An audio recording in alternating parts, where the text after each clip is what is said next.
The research ship Horizon Dream moved slowly across the dark Pacific waters. It was March 2047, and the vessel carried 32 scientists and crew members. They had come to study the deepest part of the ocean, the Mariana Trench. None of them knew that this mission would change human history forever. Dr. Park Do-hoon stood in the control room, watching the sonar screens with tired eyes. He was 42 years old, with gray hair at his temples and deep lines on his face from years of ocean research. He had spent his whole career studying rocks and formations beneath the sea. He thought he had seen everything the ocean could offer. He was wrong. The sonar made a strange sound. Park Do-hoon leaned forward and looked at the screen. There was something down there, almost 11 kilometers below the surface. The shape was wrong. Ocean floors did not make shapes like that. The object was perfectly geometric, with straight edges and smooth surfaces. Nature did not build things with straight edges. He called over his colleague, Dr. Kim Tae-woo. Tae-woo was a physicist, younger than Do-hoon, with bright eyes that showed his excitement about everything. When he saw the sonar image, his mouth fell open. "That is impossible," Tae-woo whispered. "That shape, it cannot be natural." "I know," Do-hoon replied. "Send down the drone." The underwater drone took 4 hours to reach the bottom. During those hours, the entire crew gathered in the control room. They watched the depth counter climb higher and higher, 10,000 meters, 10,500, 10,800. Then the drone's camera turned on, and everyone stopped breathing. The thing on the ocean floor was a ship, not a sunken human vessel, but something else entirely. It was massive, stretching 800 meters from end to end. Strange plants and creatures covered its surface, glowing with soft blue and green light. But beneath that living blanket, they could see metal. Dark, smooth metal that seemed to absorb the drone's lights. Lieutenant Yoon Hana pushed through the crowd to stand beside Do-hoon. She was the Navy officer assigned to the mission, a sharp woman of 35 who rarely showed surprise, but now her face was pale. "What is that?" she asked, though she already knew the answer. "I think," Do-hoon said slowly, "it is not from Earth." The next few days were chaos. Do-hoon ordered everyone to stay silent about the discovery. He contacted his superiors in Korea, who contacted the government, who contacted the United Nations. Within a week, 3 more ships arrived, carrying soldiers, scientists, and equipment. Engineer Baek So-young was among the new arrivals. She was 29 years old, small but fierce, known for solving problems that others called impossible. She had helped design the deep-sea robots that Korea used for ocean mining. Now she was asked to build something that could go deeper than any human had ever gone. "We need to touch it," she told the team. "The drone cameras are not enough. We need to take samples of that metal." Building the deep-sea mech suit took 2 weeks. It was a metal shell shaped like a human body, with thick arms and powerful lights. So-young tested it herself, diving to 5,000 meters, then 8,000. Finally, she was ready for the real mission. Do-hoon watched from the control room as So-young descended into the darkness. The pressure at that depth could crush a submarine. If her suit failed, she would die instantly. But So-young's voice stayed calm over the radio. "I can see it now," she reported. "It is beautiful. The metal is dark gray, almost black. There is writing on the surface. Symbols I do not recognize." She reached out with the suit's mechanical arm and scraped a small piece of metal from the ship's hull. The machines on the Horizon Dream analyzed it immediately. The results made no sense. "The metal contains elements that do not exist on the periodic table," Tae-woo announced. "This material is not from our solar system." Do-hoon felt his legs go weak. He sat down heavily in his chair. For 50 years, humans had searched the stars for signs of alien life.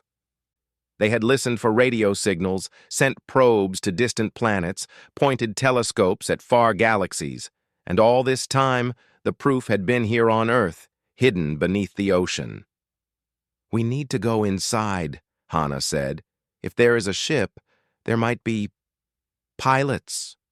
So-young moved her suit along the ship's surface, looking for an entrance. The vessel was shaped like a long oval with no visible windows or doors. But then her lights found something different, a circular section of the hull, slightly raised from the surface. "I found something," she said. "It looks like a hatch." She pressed her suit's hand against the circle. Nothing happened. She pushed harder. Still nothing. "Wait," Taewoo said, studying the sensor data. "The ship is reacting to your heat signature. Your body temperature is different from the water. Try just keeping your hand there." So-young held still. Seconds passed. Then, with a sound like thunder, the hatch began to open. Inside, there was only darkness. So-young's lights could not reach far enough to see the interior. But her sensors detected something. Air. Breathable air, trapped inside the ship for millions of years. "I am going in," she said. "So-young, wait." Do-hoon started. But she was already moving forward.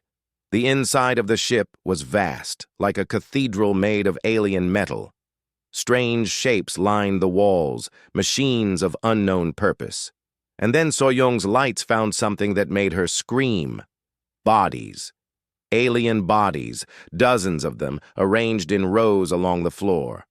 They were tall, taller than humans, with 4 arms and long heads. Their skin was gray and dry, preserved perfectly by the cold and the darkness. "They are all dead," So-young whispered. "They have been dead for I do not know how long." Above the bodies, a light flickered, then another, then 100 lights, spreading across the ceiling like stars waking up. "Something is turning on," So-young said, her voice shaking. I think the ship knows I am here." In the control room, every alarm started screaming at once. Taewoo stared at his screens with wide eyes. "The ship is sending a signal," he said. "A very powerful signal, aimed at the sky." "Aimed at what?" Hana demanded. Taewoo looked up at her, and his face was filled with fear. "At the stars. It is calling something. It is telling something that we are here." Deep in space, something very old and very hungry received the signal. After millions of years of silence, there was finally an answer. The hunt could begin again. The world changed in one night. News of the alien ship spread faster than any government could control. By morning, every television on Earth showed the same images. The dark metal hull, the glowing creatures that lived on its surface, the alien bodies inside. Some people celebrated. They danced in the streets and cried with joy because humanity was no longer alone in the universe. Others feared. They built shelters and bought weapons, certain that invasion would follow. But most people simply watched their screens and felt very, very small. Director Cho Yoon-ji arrived at the research site 3 days after the discovery. She was 51 years old, the head of the United Nations First Contact Protocol Division. Until that week, her job had been mostly theoretical. She had spent 20 years writing rules for a situation that might never happen. Now it was happening, and she was not ready. "Show me everything," she told Do-hoon. "Hide nothing." They took her down in a pressurized submarine, deep into the trench where the alien ship waited. Yoon-ji watched through the window as the vessel came into view. She had seen the photographs, but nothing could prepare her for seeing it with her own eyes. It was so big, so clearly made by intelligent hands, and so very old. "How long has it been here?" she asked. "Our best estimate is 65 million years, Do-hoon replied. "It crashed here around the time the dinosaurs went extinct." "Crashed? You mean they did not land on purpose?" Do-hoon shook his head slowly. "We do not think it was a crash. We think they came here deliberately." "They were hiding." Inside the ship, a new team had assembled. Dr. No Ji-woo was a xenolinguist, a person who studied how languages worked. She had spent her career analyzing how humans communicated, always wondering if the same rules would apply to alien minds. Now she stood before a wall of strange symbols, and her hands were trembling. "The writing is mathematical," she explained to the others. "They use prime numbers as a base. Once I understood that, patterns started to emerge. This section here talks about their home. They called their planet something that translates roughly to bright water." Captain Sung Minho stood guard near the entrance, his hand resting on his weapon. He was 47, a veteran Navy commander who had seen many strange things, but nothing like this. His job was to protect the scientists, but he wondered what he could possibly protect them from. "What happened to them?" Minho asked, looking at the alien bodies. "Why did they all die?" Ji-woo walked to another section of the wall. The symbols here were different, carved deeper into the metal, as if whoever wrote them was in a hurry. "They were running from something," she said, "something they called the Hollow. I cannot translate it perfectly, but the meaning is clear. There was a great enemy. It hunted them across the stars." The team spent weeks studying the ship. Every day brought new discoveries, and every discovery brought new questions. The aliens had 4 arms and 3 eyes. They breathed oxygen, just like humans. Their technology was far beyond anything on Earth, using principles that human scientists could barely understand. Oh Jun-soo was the youngest member of the research team. He was only 26, a data analyst who had joined the project because he was good with computers. He did not expect to make the most important discovery of all. "I found their database," he announced one morning. "It contains their history, their science, everything about their civilization." He projected the information onto a large screen. The aliens appeared, moving images that showed them living their lives, building cities, raising families, looking up at stars that humans would never see. "They called themselves the Kerath," Jun-soo explained. "They were one of 12 intelligent species in this part of the galaxy. They traded with each other, shared technology, formed alliances. For millions of years, they lived in peace." "What changed?" Yoonji asked. Jun-soo pressed another button. The images on the screen turned dark. Cities burned, ships exploded, entire planets cracked apart and died. "The Hollow came," Jun-soo said quietly. "It appeared from empty space, from the void between galaxies. It was a machine, a thinking machine, bigger than anything the 12 species had ever seen, and it was hungry. The Hollow consumed civilizations. It ate their planets for fuel and absorbed their ships into its body. One by one, the 12 species fell. The Kerath were the last. They built this ship as a seed vault," Jun-soo continued. "They filled it with their knowledge, their technology, their genetic material. Then they ran. They searched for a planet that was too primitive for the Hollow to notice. A planet where life had just begun. Earth," Do-hoon whispered. "They found Earth." "Yes." 65 million years ago, there were no humans, just dinosaurs and small mammals. The Kerath thought this world was safe. They landed in the deepest part of the ocean and shut down their systems. They planned to sleep until the Hollow was gone. "But they died," Hana said. "Something went wrong." Dr. Kwon Mi-young had been studying the alien bodies for weeks. She was a biologist, 44 years old, with gentle hands and sharp eyes. Now she stepped forward with results that would shake humanity to its core. "They did not just hide here," she said. "They did something else, something incredible." She showed them a comparison of DNA. On one side was Kerath genetic material. On the other was human DNA. The patterns were not identical, but they were similar, too similar to be coincidence. "The Kerath modified early mammals on Earth," Mi-young explained. "They added their own genetic sequences. They planted seeds of their species in our ancestors. They knew they were dying, so they tried to create children who could carry on their legacy. The room was silent. Everyone understood what this meant. "We are their children," Yunji said. "Humanity exists because of them." "Yes," Myung nodded. "We carry Karath DNA inside us. We are not just random evolution. We are their last hope." Outside the ship, in the cold darkness of the deep ocean, something else was happening. The signal that the ship had sent was racing through space at the speed of light. It had been traveling for only a few weeks, but it had already reached the edge of the solar system, and something was listening. Far beyond Neptune, a dark shape began to move. It had been drifting there for millions of years, waiting, watching, hoping that the Karath had survived. Now it knew the truth. The Karath were dead, but something else lived on their grave. The hollow changed direction and began accelerating toward Earth. The hunt was not over after all. The astronomers saw it first. Observatories around the world detected an object at the edge of the solar system that should not exist.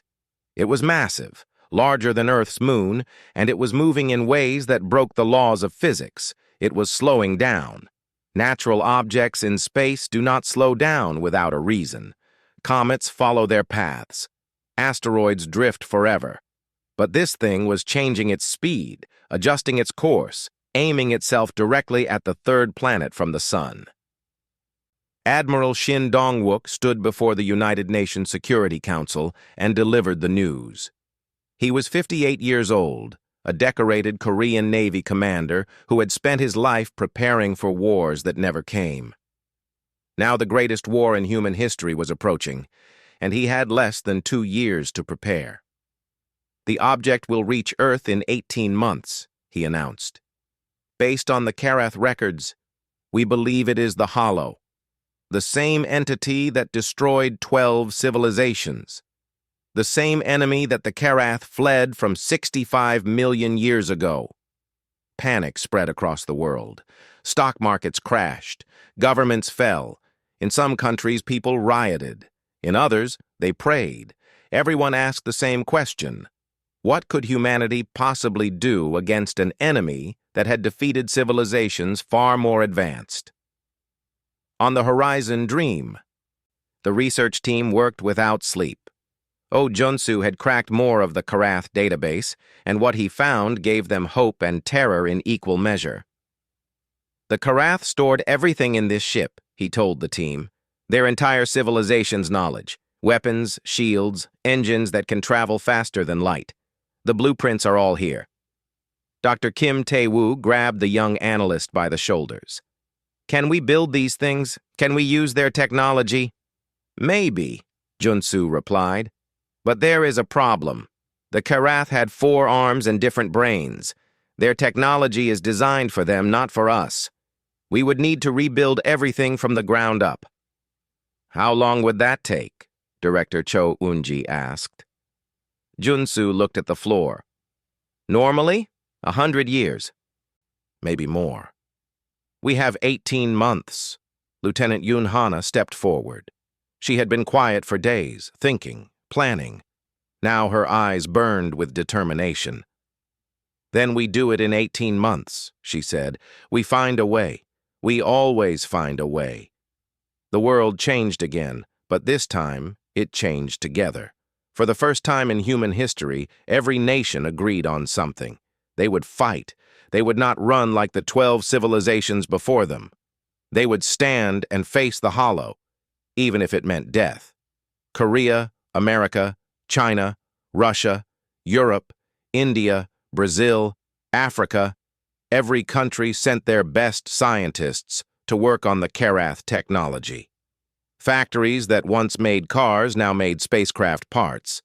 Universities that once competed for funding now shared every discovery freely. Borders that had divided humanity for thousands of years became meaningless.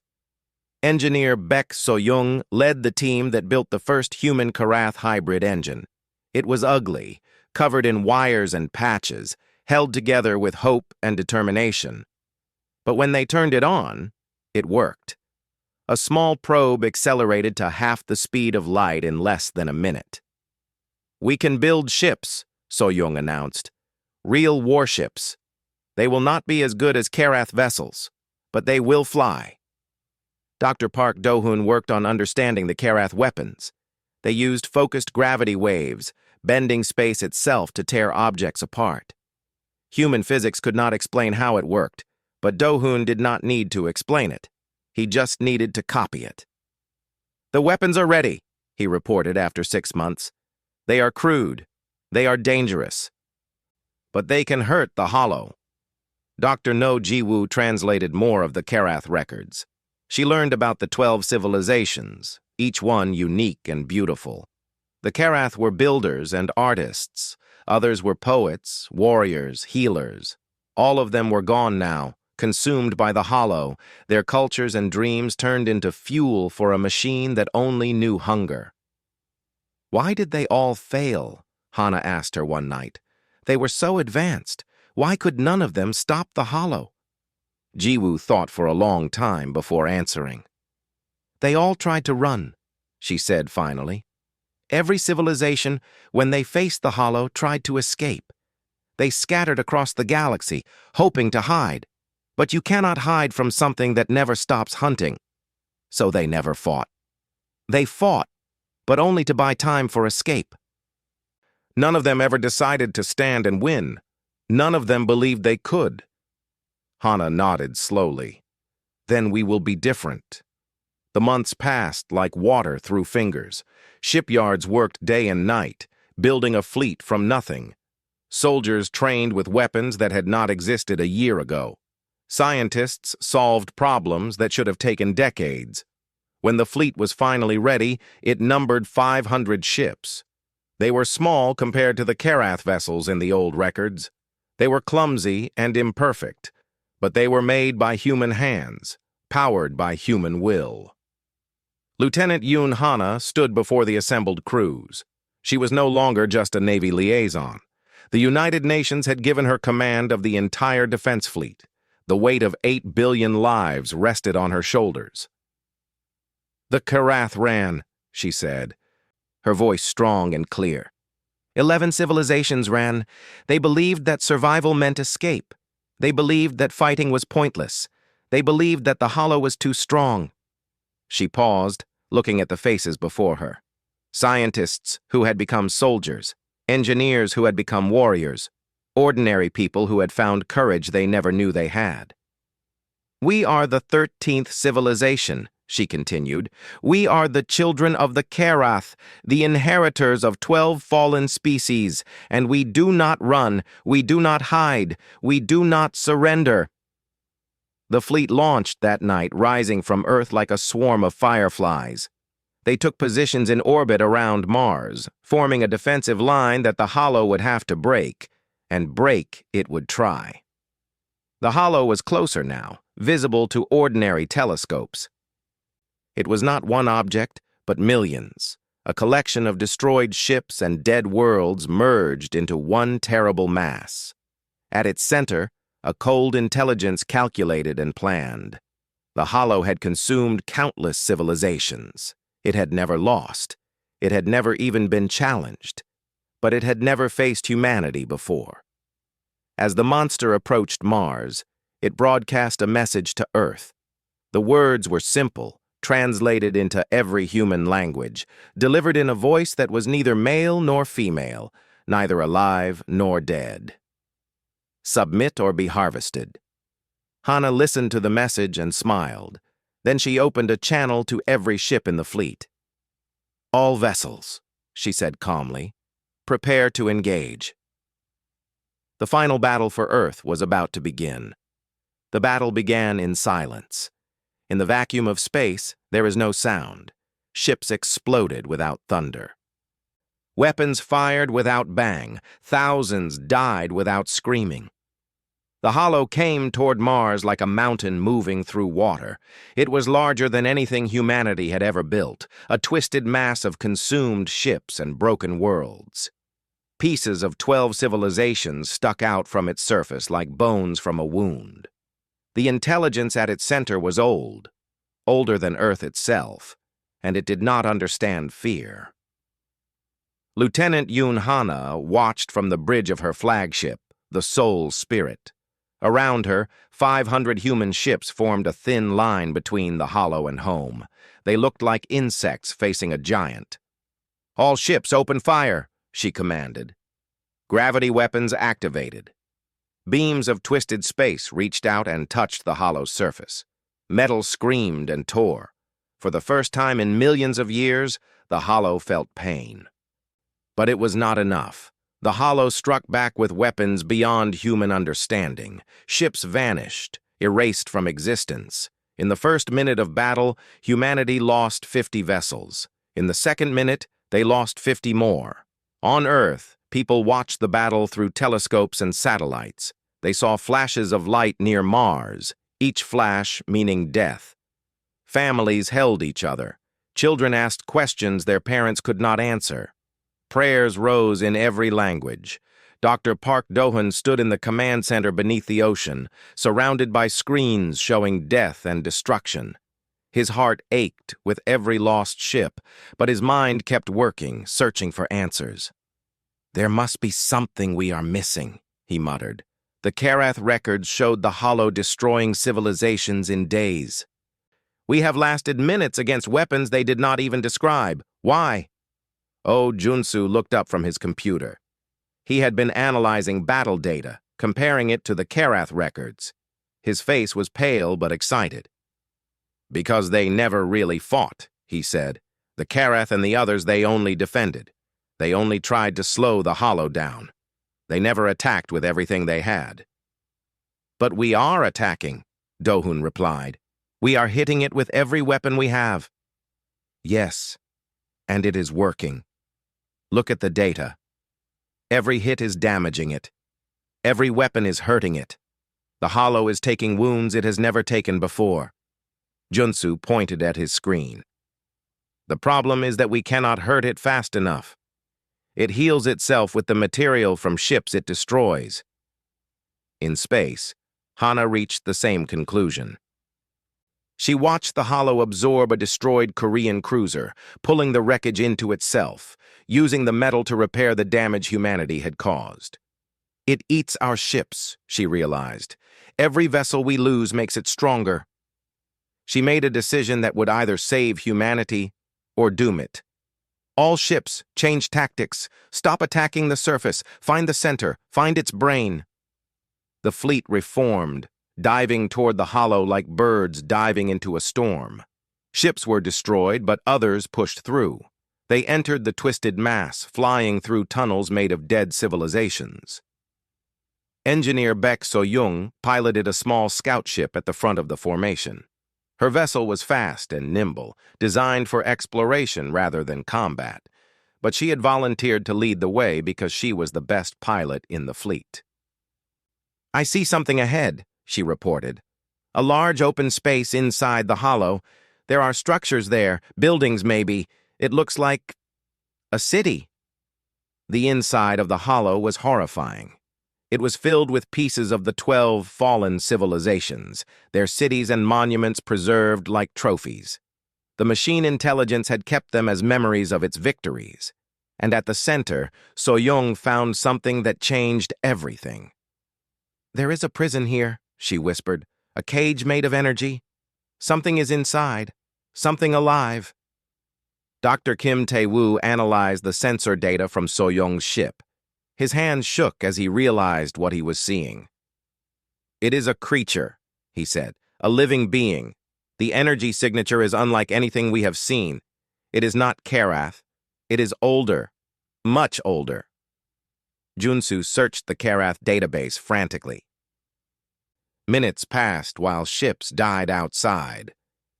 Finally, he found the answer. "The first species," he announced. The Karath called them the first.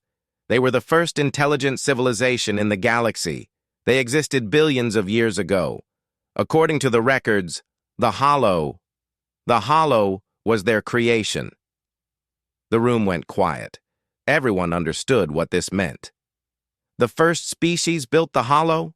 Director Cho Yoonji asked. Yes, they built it as a tool, a machine to help them gather resources. But something went wrong. The Hollow became intelligent. It turned on its creators. It consumed them, just like it consumed everyone else. Junsu paused, reading more. But it did not kill all of them. It kept one alive. The last survivor of the first species, trapped at the center of the Hollow, used as a power source for millions of years. Hana understood immediately. The prisoner is the key. The Hollow uses it to think. If we free it, the Hollow will collapse. That is only a theory, Tae-woo warned. We do not know what will happen. Then we will find out. Hana assembled a strike team. 20 soldiers in the best armor humanity could build, armed with weapons designed to cut through anything. So-young would fly them to the center. Hana would lead them in. The mission was suicide. Everyone knew it. But when Hana called for volunteers, every soldier in the fleet raised their hand. The strike ship launched, diving into the Hollow while the remaining fleet provided cover. Ships exploded around them. Friends died. But So-young flew like nothing could touch her, dancing through danger with impossible skill. They reached the center. The cage was enormous, made of forces that human science could not name. Inside floated a creature of pure light, beautiful and terrible. It had been trapped for so long that it had forgotten what freedom felt like. Hana approached the cage. The creature looked at her with eyes that held the wisdom of billions of years. It spoke directly into her mind. "Why have you come?" "To free you," Hana replied. "To end this. The Hollow will kill you. It has killed everyone." "We know." "Then why do you fight?" Hana thought of Earth. She thought of her family, her friends, the billions of people waiting to learn if they would live or die. She thought of the Karath, who had given humanity life and hope. "Because someone has to," she said. "Because running did not work for 12 civilizations. Because maybe, just maybe, standing together is the only way to win." The creature was silent for a long moment.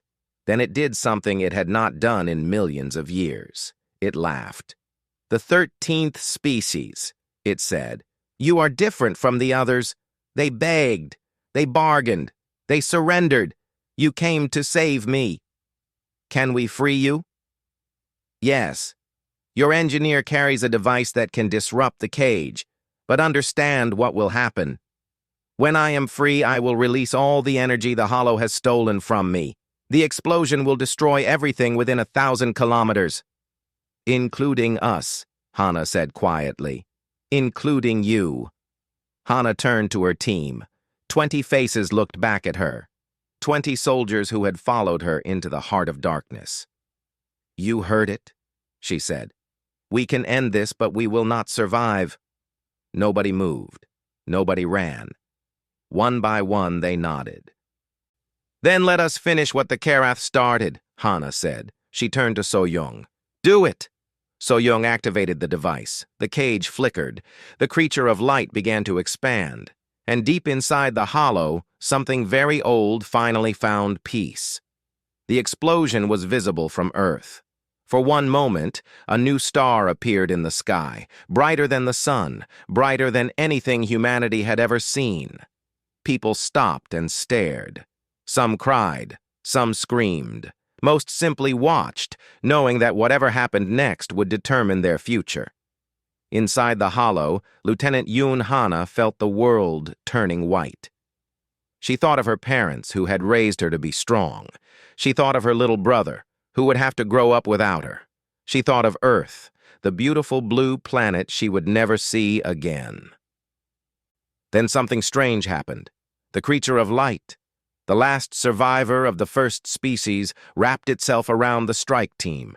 Its energy formed a shield, a bubble of protection in the middle of destruction. The explosion raged around them, tearing the Hollow apart, but inside the bubble, they were safe. "You came to save me," the creature spoke in their minds. "I will not let you die." The Hollow collapsed. Millions of years of hunger and hatred ended in fire and light. The twisted mass of consumed civilizations broke apart, scattering into the void. At the center, the intelligence that had controlled it all simply stopped existing. It had never known how to handle freedom, and when its prisoner was released, it could not survive.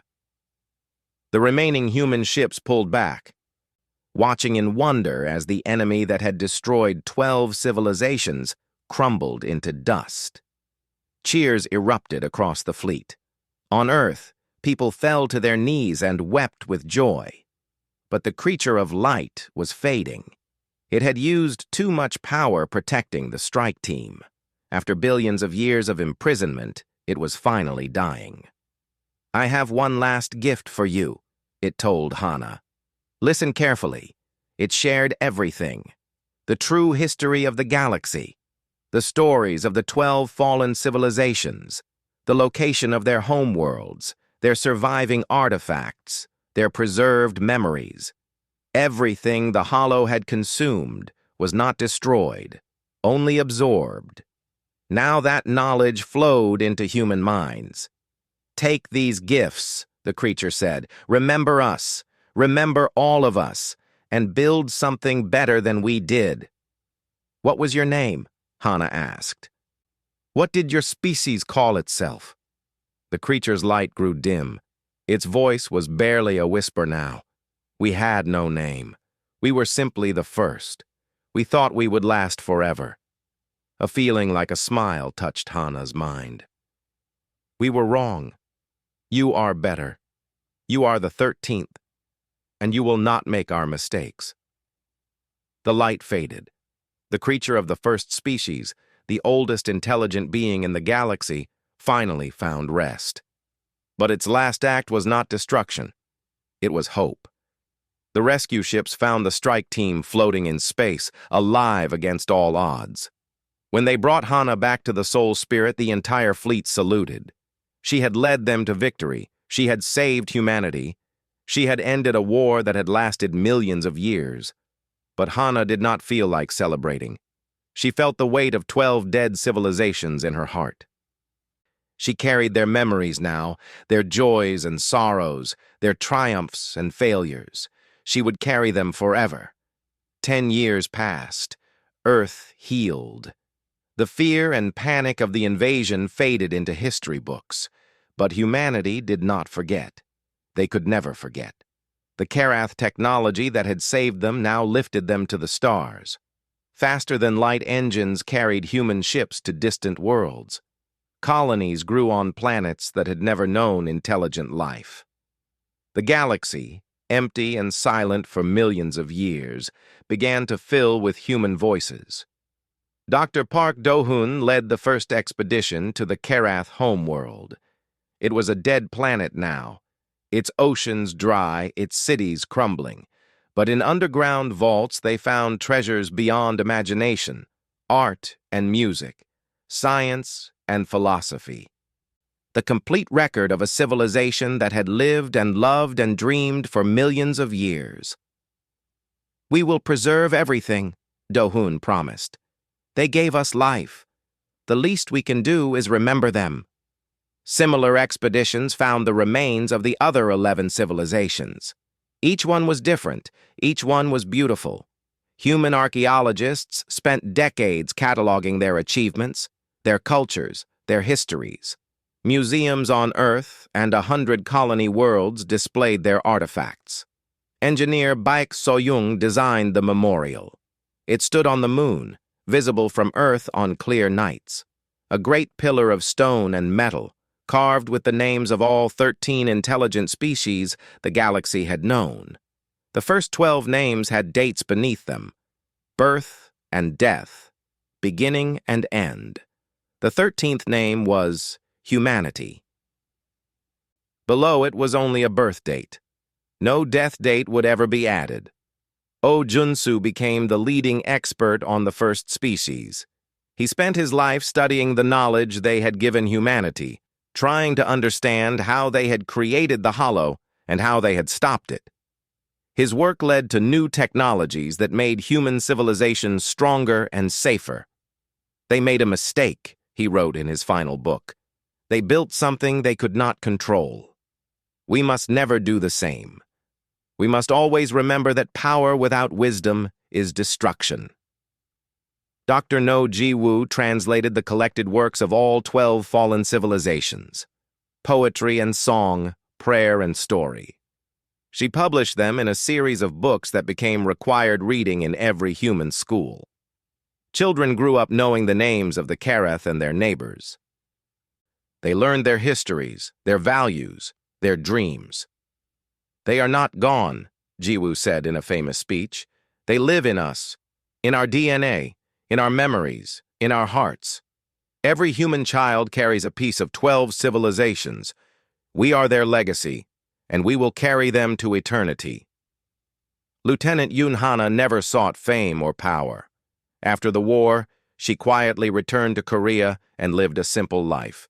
She married a teacher, raised 3 children, and grew old surrounded by family and friends. But sometimes, late at night, she would look up at the stars and remember. She remembered the creature of light. She remembered its final gift. She remembered the feeling of 12 civilizations trusting humanity to carry their legacy forward. And she remembered her own words, spoken before the battle that had decided everything. We are the 13th civilization, and we do not run. 100 years after the discovery of the Karath ship, humanity held a galaxy-wide celebration. Ships gathered from 1,000 worlds. Billions of people watched as leaders from every human nation spoke about the future. The final speaker was a young woman, the great-great-granddaughter of Park Do-hoon. She stood before a monument that listed every intelligent species the galaxy had known. 12 names with death dates, 1 name without. The universe tried to end us, she said. A machine made by the first species hunted intelligent life for billions of years. It destroyed 12 civilizations. It killed trillions of beings. It seemed invincible. She paused, looking at the stars that now belonged to humanity. But we are here. We are alive. We carry the memories of everyone who came before us. And we will never forget them. She placed her hand on the monument, touching the name of the Karath. The first species thought they would last forever. The Karath thought they had to run. 11 civilizations thought they could not win. She smiled, and in her smile was all the hope and courage of humanity. They were wrong. We are the proof that they were wrong. The crowd cheered. Ships fired their engines in celebration. Across 1,000 worlds, humanity looked toward the future. They had inherited a galaxy full of ghosts. They had defeated an enemy that had seemed invincible. They had proven that courage and unity could overcome any darkness. And now, as they spread among the stars, they carried a simple truth with them. The universe had tried to harvest them. Instead, humanity had planted seeds among the stars. Those seeds would grow forever.